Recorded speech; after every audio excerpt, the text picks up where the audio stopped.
+5 seconds.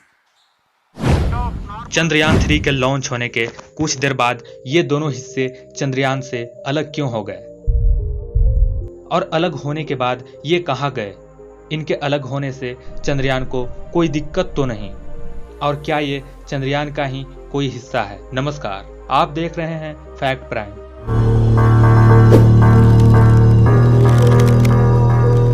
साथियों, चंद्रयान 3 को 14 जुलाई को सक्सेसफुली लॉन्च कर दिया गया है और इंतजार है तो बस उसके चांद पर उतरने का। लेकिन इसी बीच ऑस्ट्रेलियन स्पेस एजेंसी ने अपने ट्विटर पेज पर एक तस्वीर शेयर की है जिससे अपने देश में टेंशन का माहौल बन गया है। इस फोटो में दिखाया गया है कि गुंबद की आकार की एक विशाल रहस्यमयी चीज है जो ऑस्ट्रेलिया के जूरियन बीच पर समुद्र से बहकर आई है। चंद्रयान के हाल में ही लॉन्च होने के कारण कुछ लोगों का मानना है कि यह चंद्रयान 3 का मलबा है और कईयों का तो मानना है कि यह स्पेस में ले जाने वाले पोलर सैटेलाइट लॉन्च व्हीकल का हिस्सा है। मित्रों, चंद्रयान 3 के लॉन्च व्हीकल जिसका नाम मार्क 3 था, उस लॉन्च व्हीकल के दोनों तरफ 2 और छोटे छोटे रॉकेट लगे हुए थे जिन्हें बूस्टर रॉकेट कहा जाता है और ये बूस्टर रॉकेट लगभग सारे स्पेस मिशंस में लगाए जाते हैं। मित्रों, चंद्रयान 3 से जो सबसे पहले अलग हुआ था वो था उसका बूस्टर रॉकेट। इस बूस्टर रॉकेट का नाम S-200 था जो मेन रॉकेट के दोनों तरफ जुड़े हुए थे। लॉन्चिंग के 2 मिनट 7 सेकेंड बाद चंद्रयान 3 जब 62 किलोमीटर की ऊंचाई पर था तब बूस्टर रॉकेट्स मेन रॉकेट से अलग कर दिए गए थे। इन बूस्टर रॉकेट्स की लंबाई 26.22 मीटर थी। इन रॉकेट्स को तब अलग कर दिया गया था जब चंद्रयान अपनी दिशा से धीरे धीरे मुड़ना शुरू कर दिया था और ये रॉकेट्स अलग होकर पृथ्वी पर आ गिरे। अब सवाल ये है कि ये पृथ्वी के किस हिस्से में गिरे? क्या इनके गिरने से कोई नुकसान हुआ?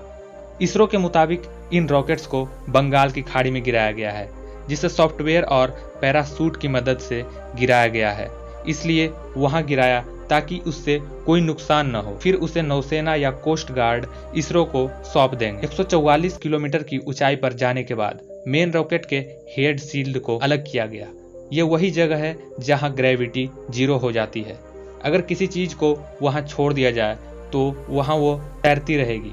रॉकेट का हेड शील्ड भी कुछ वक्त तक वहां तैरता रहेगा, फिर कुछ वक्त गुजरने के बाद वह पृथ्वी के ग्रेविटी में आने के बाद पृथ्वी की ओर वापस आ सकता है।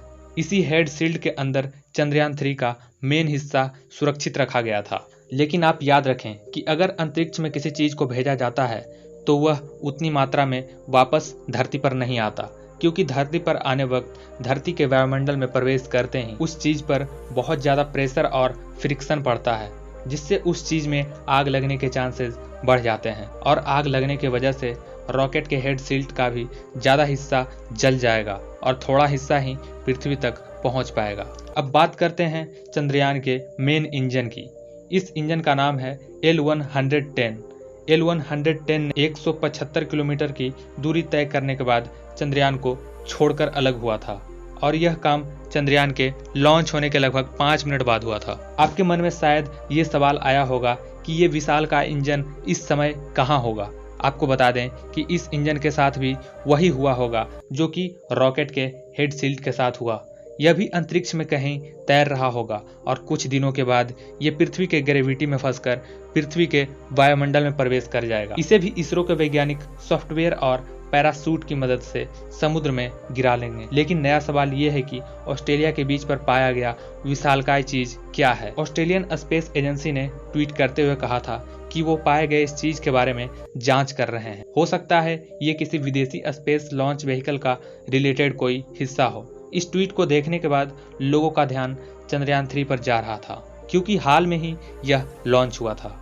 इस विषय में जब इसरो से पूछा गया तो उन्होंने ना ही अपने इस रॉकेट का हिस्सा माना और ना ही इसे साफ तौर पर इनकार किया, बल्कि ये कहा कि यह मलबा साफ तौर पर जांच के बाद ही पता चल सकता है और यह तब संभव है जब ऑस्ट्रेलियन स्पेस एजेंसी उस मलबे का डिटेल्ड वीडियो इसरो को भेजेगी, तब जांच के बाद पता लगाया जा सकेगा। अगर ये जानकारी आपको अच्छी लगी हो तो वीडियो को लाइक करें और आपको क्या लगता है मलबा वाकई अपने चंद्रयान का है तो कमेंट में जरूर बताएं।